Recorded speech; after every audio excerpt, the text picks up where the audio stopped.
Hello, everyone. My name is Kafi D'Ambrosi, and I am your host for NFT Malam. It is week number 36, and we have an exciting show for you today. Welcome, co host Ruler in Peace. Hello, Miss Coffee. Hello, world. Is like, how are you doing? I am so excited today. Today, we have CEO and founder of Netizens, Costantino Rosselli. I love that name. So excited. We have Costantino Rosselli of Netizens Metaverse. He is going to talk about the future, fashion, metaverse, all the good things all together, and where we are in Web3, Where we are. where we are, what we're wearing, Exactly. where we are going, and what we look forward to, what's coming in the future. He's also a Absolutely. futurist. He's a speaker and an author. So he has a plethora. I wanted to throw out a big word for everyone because he's so smart. He has a plethora of goodies and bonbons and beautiful things to share with us today. So we're leading with fashion today. We're leading with the metaverse in the future and what we can craft for ourselves in the future. I already had a fantastic talk with him on the Coffee Plus Studio podcast that's coming up soon this week. And Ruler in Peace, what do you have for us for NFT drops this week? What is the tidbit for this week? The tidbit for this week is that we will not believe it, but Meta. Facebook, remember, Facebook, Meta is like the identity thing they were trying to do. Well, they came and in many regards, they're gone. Is like as far as the NFT space. It's like they announced this week that after less than a year after their launch, is like they were done doing NFTs. Is like on their platform and on Instagram, gone, gone, gone. It's a shame because we people were there's mixed feelings about whether Facebook should be in the space, but obviously corporations need to be in the space. It's got to have the right heart, the right energy, and really understand community. Is like, but obviously it's like we want mass adoption, but they have been kind of from my opinion short-sighted. Is like couldn't stand the heat, didn't see the money and the return, and said we need to find better ways to use our resources and to generate funds for our investors, etc. So they're going to put their focus elsewhere. Still using Metaverse and Meta is like and Web3 from a payment standpoint, for money, for business, but not for NFTs. So that was the first piece of news I wanted to share. And the other piece of news is just taxes, taxes, taxes. Is like the US is at it again after they announced and put that NFTs is like on the tax form. It's like they needed some clarification about how that was all going to be handled. And so at the moment, it looks like they're looking at treating NFTs as collectibles. And when treating them as collectibles, that's a whole different way of dealing with taxes. For the elderly, it could be problematic. The you know how do I say this? There's always we're not offering tax advice, and I'm not a tax. I'm just not offering any legal advice, any tax advice. But what I do recommend is for those of you in the United States who have taxes, I mean who pay taxes and collect NFTs, that you need to talk to your tax consultant, your tax attorney, is like et cetera, because the rules are changing. Is like you need to get people out there to advocate on behalf of um, a collector friendly interpretation of the rules, because they're doing conversations right now. They're accepting comments up until they finalize the rule in June. So this is the time to talk and to advocate, because, for example, one thing I do remember for sure is that when it comes to capital gains, is like if they do as currently projected, is like you're not going to get any capital gains type of relief that you normally would. And those who are older, those who are using is like this for part of their retirement, is like it's going to affect the taxation is going to affect them very adversely. So it's like taxes and Facebook or Meta is in the news today. So Meta was a little messy. Meta was Meta's been messy from the start, and Meta wasn't transparent. no, Meta Meta Meta was not Web3. Meta was trying to be Web 2 in Web. Exactly. And so not a smackdown on, but gotta learn the community, gotta learn the environment, and really want to bring and add value, not just step up and say we're going to show you how we're going to do everything. That's the way to grow in this space. Thank you so much, Ruler and Peace. We appreciate that. So right now, we are bringing up Costantino Rosselli. We love saying his name. From Netizens Metaverse. Welcome, Costantino Rosselli. Hello, guys. Welcome to NFT Malam. We are so excited to have you in our community. There is more community to introduce you to, but welcome to our platform, our community. We are so happy to have you, and the stage is yours. Unmute your mic, open your heart. The platform is yours. Thank you so much. Thank you very much, Cafe. Thank you very much, Ruler. And thank you, guys, you have me here. I can't agree more on what you start saying about the meta. And more or less my presentation today is has to do about this change, this evolution to Web3. And that you cannot change things like that by trying to do the same things as before. You cannot take something that is in the future and bring it to the present in order to serve what you have right now. And I believe that Meta confuses these things. I mean, they try to take the Web3 solutions to put it in what they have right now in Web2 and continue to do business as always. So my presentation is more or less in that way, that you cannot use the tools of Web3 and the world of Web3 continue serving the business as always that you do it in Web2. So Kafi, if you can please share my screen. Okay, thank you very much. So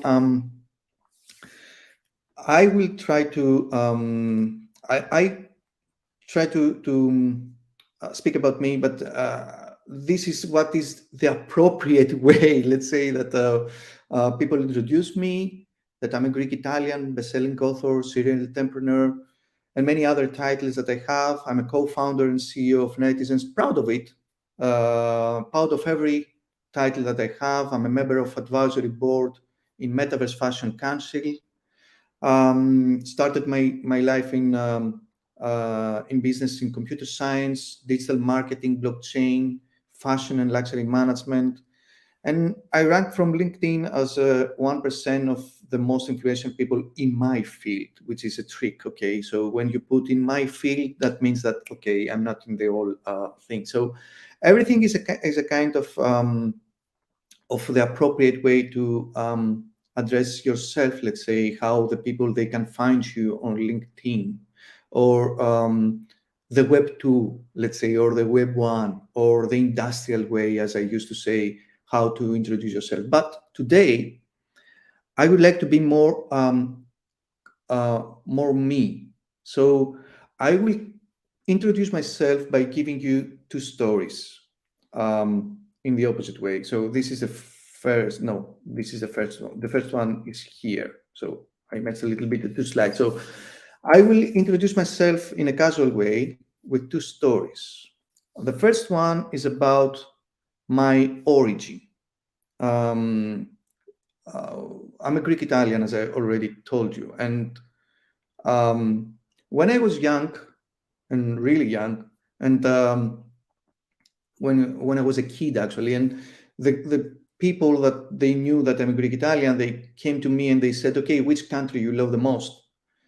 And even if this is a question that doesn't have any problem in it, I mean, today we can think in the mindset of the brain of a kid when they ask him which country you love the most. It's like which of your parents you love the most, because the one was from Italy and the other one was from Greece. So in that way, it was really hard. I have to answer. I have to take a choice. And that makes me think that why do I need to have a choice? Why do I need to choose something that permanent means something? And then I start finding a question to answer on those people. So one of the people, they came to me and they said, which country you love the most? I said, today or tomorrow? And I used to have this question to answer on every time that someone says which kind of food you love. Even today, I said today or tomorrow. That means that I don't believe in ranking lists. I don't believe in nations. I don't believe in borders. I don't believe in gravity, because all of those things creates an illusion of ourselves, an illusion identity. Because I said that I like pasta con ragu, or I like Italy instead of Greece, and I like this team instead of other. And I always raise a flag upon me. I don't like flags because I'm a human being and freedom is my dominant value. So I would like to be free when I choose something today or tomorrow. So there is no better thing than the thing that you have the freedom and lose your load of your soldiers, that today I would like to do that and tomorrow I would like to do something else. The diversity of the choices that we have, the chances we have in this world. And we go to the second story, which is, I used to say that all of those titles, but in the end of the day, I'm a storyteller. And I simply love technology, fashion, art and style, and stories. Why? Because I believe that technology is the key to our evolution. We can develop new worlds with unlimited capabilities, and developers are very powerful. And as my first, let's study was in computer science, I know how a developer thinking. But a developer knows how to build things while doesn't know what kind of things he can build. So this is the difference between I'm a founder because I know that I can develop something, but if I don't know why I build that, what is the future of the world that we want to build, the lifestyle, then it will be something boring. Okay, so this is if you develop something that has no life inside, has no meaning, a game, a story to tell, then it's nothing. It's just another boring tool that you will play a little bit and then you will leave it aside. And this is how is working the industrial way of living. So if you don't put the fashion inside, that's changing constantly, that creates a lifestyle, that fashion it has can help you tell a story, to express yourself, to build a culture around you and a community around this culture. And this is why I love fashion. So those two stories of myself, it brings me to the point that I am today, which is to create the netizens. They help me, the freedom as a value, that I would like to live in a world that has no borders, no gravity, no black and white, let's say.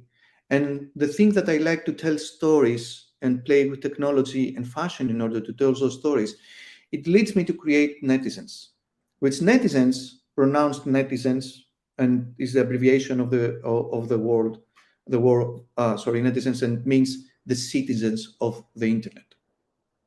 And why that? Because I believe that we have uh, to use. I believe that internet is the eighth miracle in the world. I mean, when internet arrived, it was the first time that we can discuss something or to tell it better, it's just we can ask something here, and in seconds, it will be a question in the ears of millions of people around the world that they can answer also simultaneously to us. And it was the first time that we can bring in one table in a real time all humanity. And this is moving further in the Web 2 when we could have a camera on things that happen around the world through internet. So it's not just another tool or a way to do our business. You should to see it as a way that shape the whole opinion that we have about the world that we live. And this is the main the core value of netizens, and the way that we see the world. So, but if you want me to tell you what really we are right now, is we are a virtual fashion house that we have a mission to disrupt the current fashion business model. And our vision is to build a fully sustainable fashion experience in the metaverse for people to they love fashion, and show everyone the value of becoming a netizen, which is I explained to you before. So there are three questions that coming. Let's see first of all, netizens in numbers. We are a community that grows with the 36,667% yearly, and we already have a very good social engagement. We are a community of more than 2,000 plus 3D fashion designers, and we are in more than 10 places, 10 metaverse places, with some of them is Decentraland, Zepeto, OpenSea, Spatial, and Next. And here are three questions that it's coming up in netizens when I introduced netizens that we started in 2020. And when I introduced netizens, everybody comes with those three questions, more or less, let's say. So on those three questions, I built my presentation. So the first question is, why to disrupt the fashion business model? Because this is the key of what we are doing. The second is, what the fuck is the metaverse? And because everybody tried to give a definition. And I don't like definitions, actually, because again, it's going against my value, that is freedom, because they limited my side of view. Because metaverse is not one thing, it's more than one thing. And the third question that people tell me that every time I speak about the citizens of internet, they tell me, you're a digital nomad. No. And I will explain to you the difference, because there lies the difference between industrial economy and connection economy that we are right now. And I will explain all of those things today, so you understand what netizens are and what we're really doing. And also maybe I give you a broader explanation of why we do metaverse and why you should work on teams that makes the metaverse the only reality. So let's go with the big question number 2 first, which is, what the fuck is the metaverse and why we need it? And the metaverse is inevitable, but it's not here yet, which means that what you see is not the metaverse, actually. It's like, the foundation of the metaverse. We just create the path of building the real metaverse, which is a space, if we can say it like that, or multiple spaces that people can work in there, have a lifestyle there, doing everything they want in there without any limitation in terms of their bodies, and because they work in avatars and everything. So this kind of metaverse, that if you want to have a vision in your mind about that, then you can think Matrix, or you can think the movie Ready Player One, or many things like that. So you can imagine how the metaverse should be and how we want it to be. And why is inevitable? And this is the question, because as I said, technology has the tools to build it, but why we do it? And this is the most important thing. Why do I need digital fashion? Why do I need to have a digital life? Why? So I will give you a small explanation because there are a lot of explanations, but I give you an explanation in the last 20 years of history from 2000 to today. So um, in this those three things is about sustainability, the first one, which is came as a question and as a very, very critical point when we face the climate changes. And we say that we cannot continue doing what we're doing to the environment. And when we speak about sustainability, we don't speak only environmental sustainability, we speak of environmental impact, we speak also about financial impact, and we speak also about social impact. So we have underpaid workers, people that they struggling for the financials and struggling for the lifestyle. And we have also the environmental impact, the climate change, and everything that we do around this world that we live in. And in order to continue doing things, we need this environment to doing things. So that was the first bell, let's say, that we should think to make things differently and not find things to continue doing what we're doing, because there is no chance to succeed on that. And the second thing, it was the financial recession. When the first financial recession came in 2008, everything collapsed. And it was the first time that we thought that the economy as we knew it, the financial system that we have, the banks, the governments, and everything else, is not actually stable, and we shouldn't take it for granted. And we should start thinking other options of doing what we do right now. And then around the new decade of 2000, 2010, around there, cryptocurrency appear. And they give us an option that says, okay, guys, there is another currency that you can do your job. Of course, doesn't this is that wasn't fit with a system story. Okay, so this is why you afraid cryptocurrency. This is why you're afraid any change, because it shake the whole system, the whole industrial economical system, because they're gonna lose the control. And metaverse is about losing the control. The metaverse is about giving the power to you. And the third bell, it was the pandemic. When pandemic arrived, everybody says, okay, this is the worst case scenario for the human race, but at least we can have a lockdown, but at least we have the digital technology. So that means that we can have Zoom, we can have Google Meets, we can have WhatsApp, and we can have everything else. We have Instagram, pictures, everything. But that wasn't enough, because it was only 2D and it wasn't so immersive and it wasn't so realistic. And we thought that the technology that we have right now, it helps us doing the job better or easier, but actually doesn't help humanity, doesn't help humans to evolve. So it was another tool that we thought to doing business better, or we use internet in order just doing the same business better. So based on those three things, metaverse became inevitable. We should move what we're doing in a different environment that is fully digital, not just an environment that helps us doing physical job in a digital way. And here is what is the difference between Web 2 and Web 3, which is called it metaverse. But actually I call it the industrial cultural lifestyle versus the metaverse cultural lifestyle. So what we have in the industrial cultural lifestyle with Web 2, which is supported until the Web 2, is that we have 2D instead of 3D that we have in metaverse.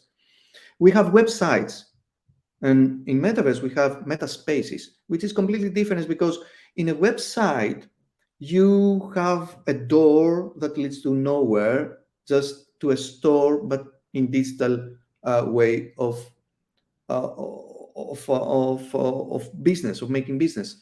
But in meta space, you have experience instead of information, because you go there and you have this immersiveness and you have this things to do inside of Metaverse. You play games, or you chat with others, you have a calm space, things that you cannot have in just a website. And the most important is that in Web 2, you have followers. And because you're broadcasting, and the Web 2 is about, I have a page on Instagram, I broadcast something, and then followers came because they like what I put there. That's all. But in Web 3, we create communities. It's completely different. You cannot create a community because you have just a product that people like that. And I usually use an example of Apple. That Apple, when I try to find in the beginning of Instagram, when I tried to find the Instagram of Apple, I couldn't believe that that was the page of Apple, because in the page of Apple there is no any product of Apple. They don't broadcast the products. The Instagram actually is for the people that they use the products of Apple and they put their own creations. This is a community because Apple always was about the community. And this is the way that we should work.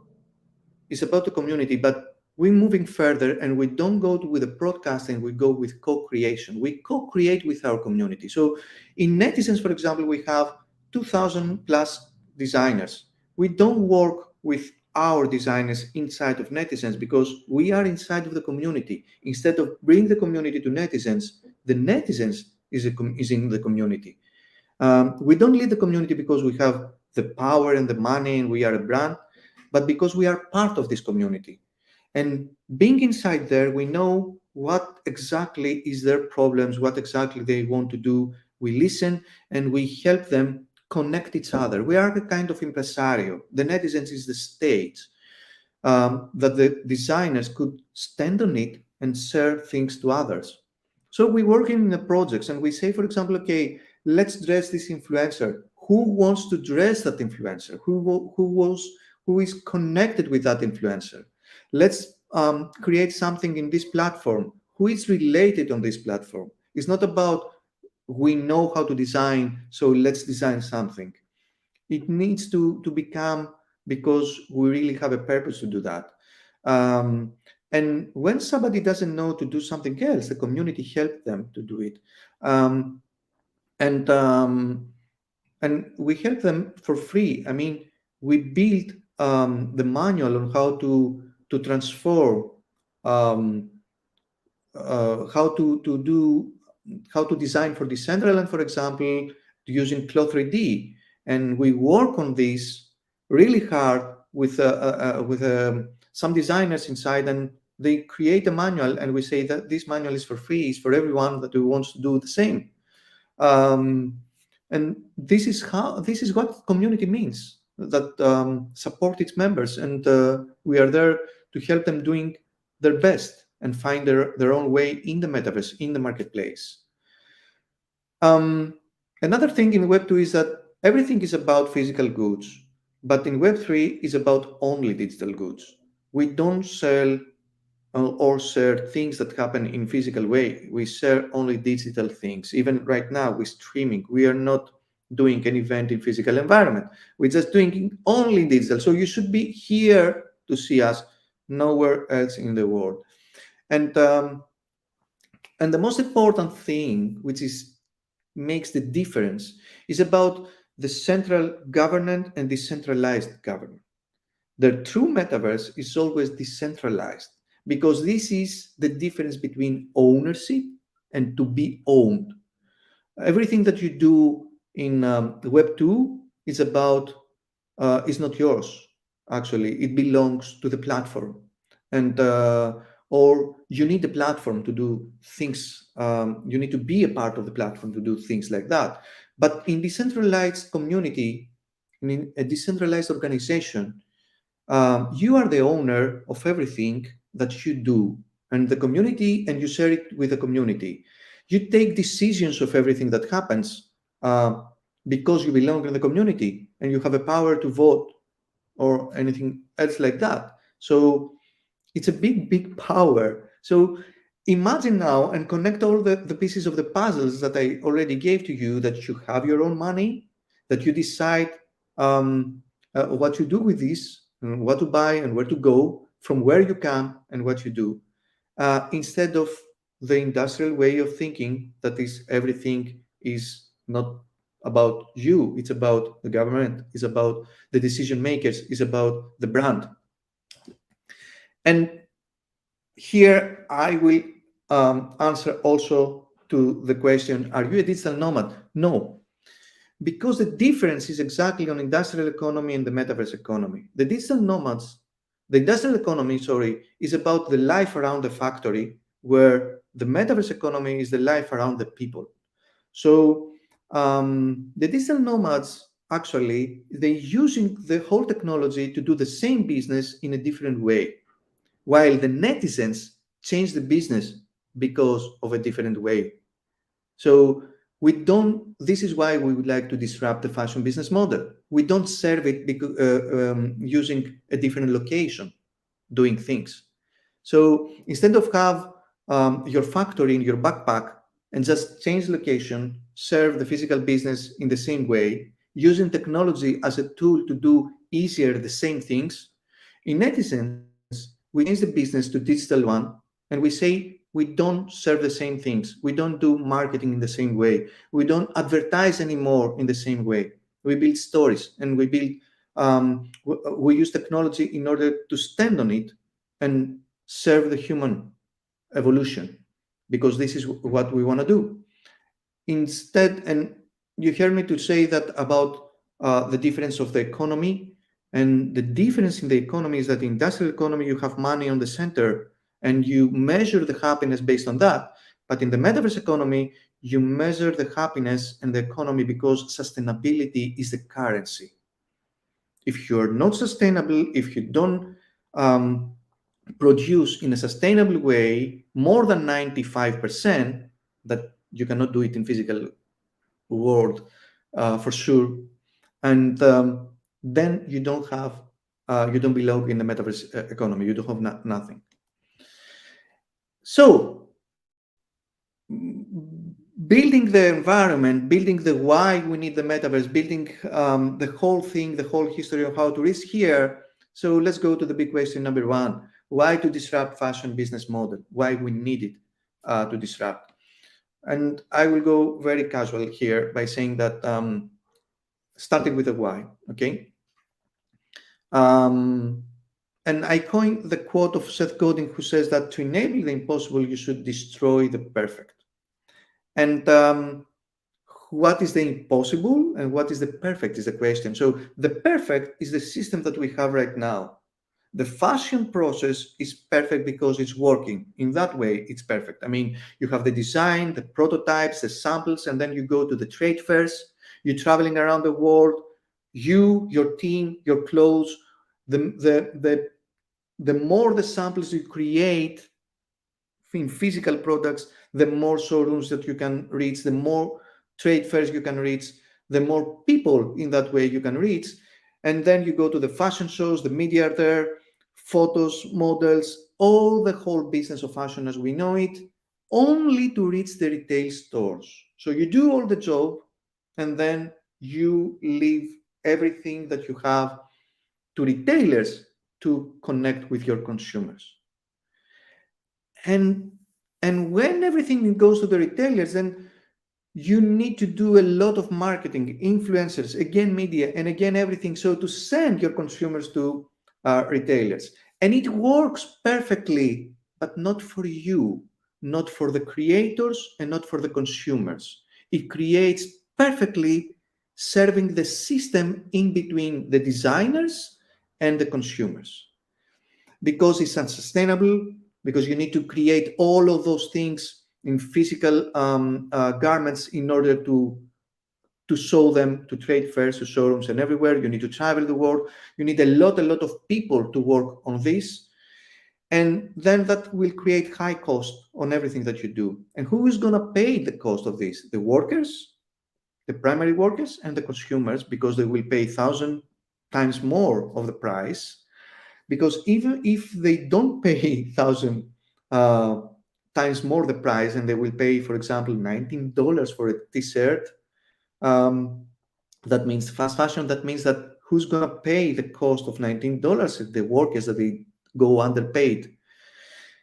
And the whole process, as I explained, is complex with a numerous of steps, and the steps belong there in order for many people to have profits on what they're doing, and they build a whole organization, call it fashion industry. So we disrupt this fashion industry by eliminate exactly anything in between, and we have only the creators, the consumers connected. So it's direct to consumer, but we don't sell physical products. And if you want to sell physical products, then we don't design the physical products first. We design just the digital products, then the consumers saw them, buy them, and if they choose to buy them and they pay for that, then we send the digital prototype to the factory to become a physical one. So that means that we eliminate the overproduction and the supply chain costs of the whole samples around the world and everything.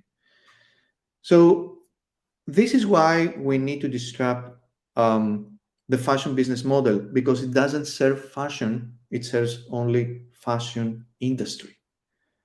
And the impossible is to replace the current fashion business with the one that we already discussed. So if we want to make the impossible happen, we cannot do it by change things in the current one.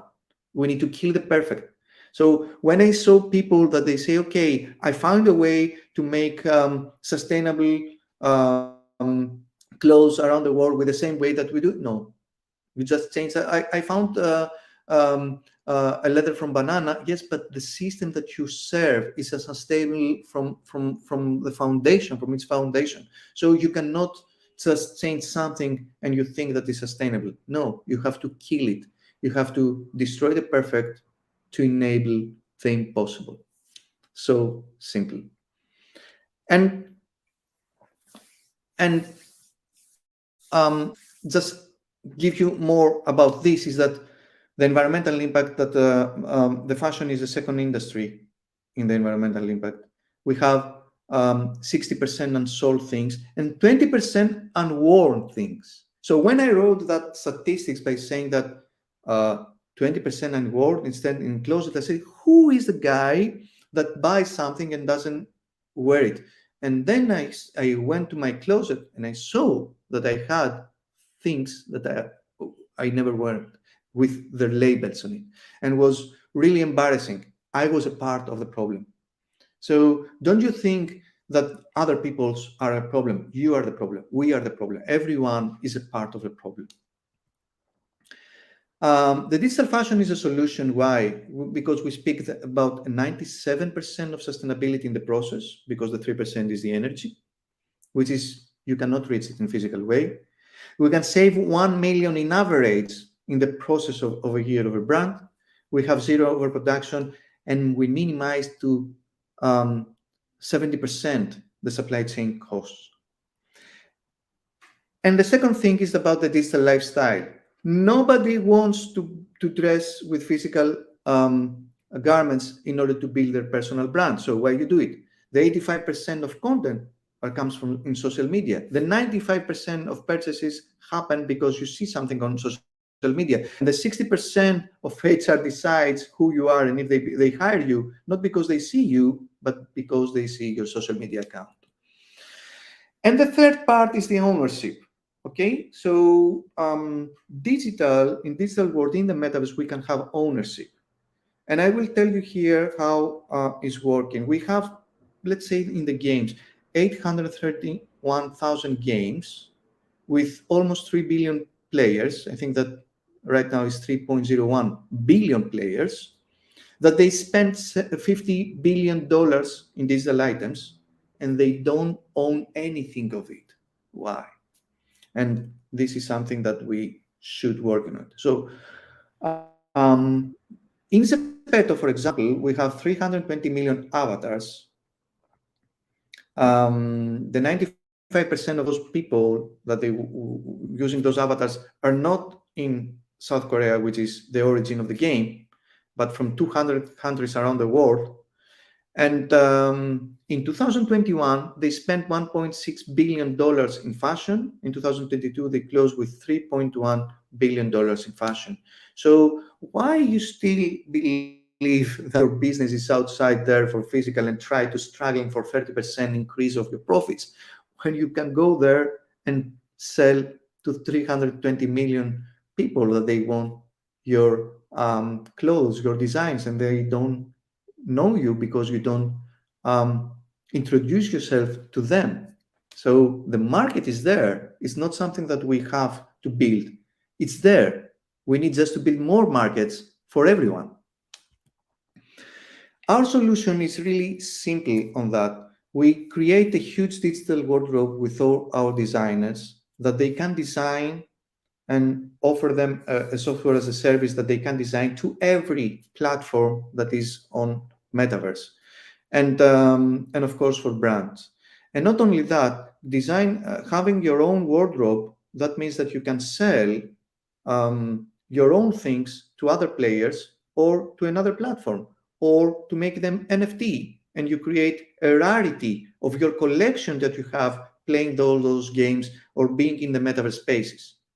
And this is the most important when you have your personal digital wardrobe inside of the huge digital wardrobe and you decide what to do with them and you trade with other people. It's like you have your own store inside of a huge store, inside of a mall. And that goes further whenever you can imagine. I already speak about that. I already speak about what we do and who we are. And I just want to say that we started in 2021, in 22 as an idea. In 21, we design and sell the first digital fashion collection in physical market.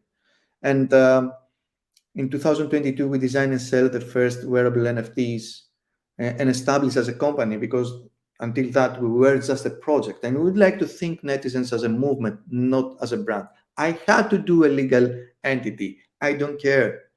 This is not my drive. And in 2023, what we want to do is to establish as the biggest and the leading community in the Metaverse.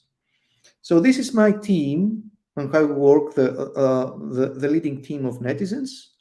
And we are all avatars because we believe in what we're doing in the 3D version of ourselves. And here I wanted to say something about digital identities, because everybody says, okay, build your digital twin, which is for me not the point. If you have the ability to create a new world, the only imagination you have is to replicate your already reality.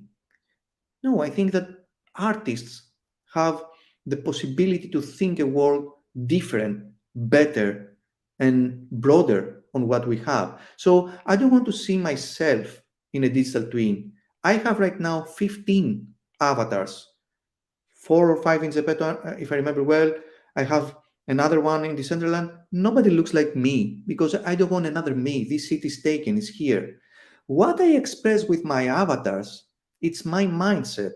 So you heard me say that in the beginning that I'm an author. So I have an avatar that represents the author style, the writer. So how I visualize this side of myself in an avatar, and this avatar can communicate. So it's a multi-personality of everyone that can represent it with an avatar and discuss and have its own life out there, serve the people that they would like to connect with them. So it's about connection and networking, not with you only, but with every personality you have inside, every aspect of yourself.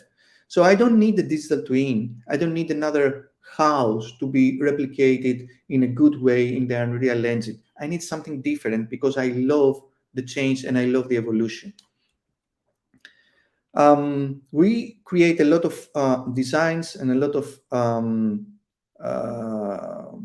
digital garments, which are only digital. Even if you see those garments to be on normal people, nothing, it will be created in physical world. And this is what I'm saying. Those are NFTs. But this is what I'm saying about. I don't like also the IRL in real world, because when you read a book, actually, you visualize a world that is not real. It belongs to the book. But this world that you visualize and the connection that you do with the characters on the book shape your real self, shape your way that you working, living, and what you do, the decisions that you make in the physical world. So it's real because it creates your emotions, and your emotions are real too. So if you believe that everything that is physical is your only reality, so why you were to see the Avatar, the movie, and why you connected with that? So for me, it's the world of the imagination that we can realize it in digitality, and the world of physical aspects that both are create and conclude the real world. So I don't use IRL, I use in physical world and in digital world. And continuing the trip of what we do and how we serve our community and what beautiful things and collaborations we do with many influencers around the world. We are also in Zepeto, as I said. I love those avatars. I love this kind of fun and experience in Zepeto. Those pictures here, those videos here, they give me the opportunity just to say how exactly we work, because what you see is a designer that dressed an avatar and an avatar inside, but netizens is on the back, because we are just the stage that give to the designers and the people that they create something the stage to speak their own voice, their own statements, their own words, and this is exactly what we do. And as one of our influencers says in Zepeto, in the metaverse, heals cause no pain. So thank you very much. Kafi, the microphone is on you.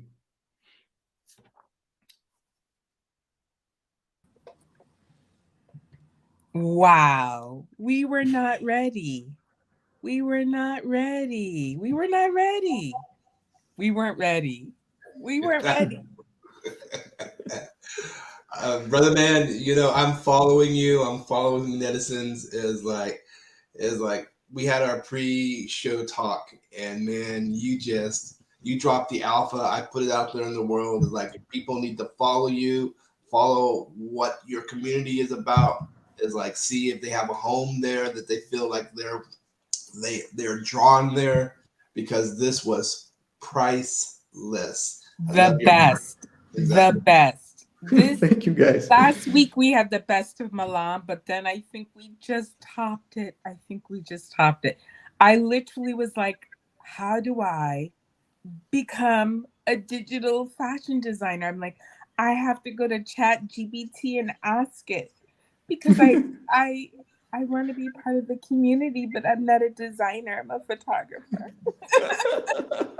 I was like, you know why I was late? Because I was joining the community. Yeah, that's good. I mean, netizens is more than just fashion. Fashion is just the beginning, because fashion is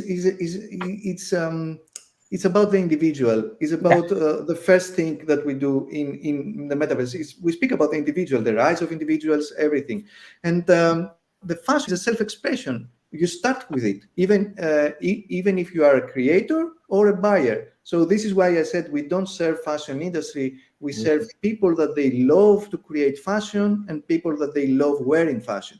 So those two things, we connect each other, and it's about connection. It's about relationship. Raymond Reddington in Blacklist said that relationships make the world go around. So go ahead. This is what. Yeah, please, Ruler. No, but what made me excited is Where there is fashion, there is music. Exactly. Exactly. And so I was just like, oh, let my vibrations flow. Let my vibrations flow. I've got something to contribute to the community. I'm looking forward to just saying, I love what you're doing. I love the vision. I want to know more about who the co-founders were because the heart is right. And so, and you know, this is Web3. Everything that you were talking about is Web3. Okay. Thank you. Thank you very much. Thank you. Thank you. Thank you. And we have a hello from our Baba from our NFT Malam family, Tegu Austin Rick, an artist, a lover of beautiful things. Hello, Tegu. Thank you for joining us, the best of Malam, outside of your talk, of course. But our coral warrior has joined us, Mr. Sustainability himself. Thank you for joining us. But this has been amazing. I think we need you to come back with maybe even a panel of your designers, and we can maybe mix up NFT Malam, maybe have a little fashion show, some NFT drops in NFT For Malam, sure. because Malam does mean night market, and we would love to have a little market, a little live minting or a live drop here on NFT Malam, or an after party. So you are more than welcome to come back. We have to get you on the books. But we want to thank you so much, Constantino. We Thank want you, to guys. thank your behind the scenes person that we love, Anthony's so special, who made everything come together for this happening. And we just appreciate you. Thank you for joining our community. And we hope that you interact with us, engage, introduce yourself. Our metaverse generation folks say thank you so much. They're very excited to have you. And we're going to go out on our favorite music by our favorite people, our singer songwriter, Vessi Mink, if I can find it. Vessi Mink. Vessi, where are you, Vessi? Oh, come on, you gotta load this. I lost my brand. Thank you, guys, very much. Thank you. We are going out. We are so Twitter pated. We are going out on Let Me Load This, just like I did on Coffee Plus Studio. It's our favorite song. We're going out with DJ Nosen and our singer, songwriter, and host, Vesimi. We will see you next week, week 37 of NFT Milan. We have more coming towards you. We don't know if it's going to get better than this. We hope so. We're not sure. Thank you so much once again, Costantino Rosselli of Thank Netizens. you. Thank Grazie. you, our storyteller. We appreciate you. Bye-bye, everyone. Thank you. Let's go. Thank you, Ruler in Peace. Absolutely, baby girl.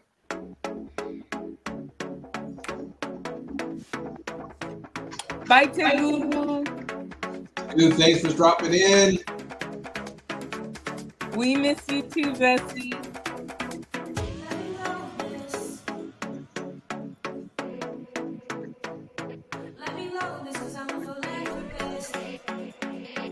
Absolutely. Bye, everyone. See you next week. Call me, Tegu. I love you too. I'm working on my painting. I love you. Art teacher, my art master. Bye, everyone.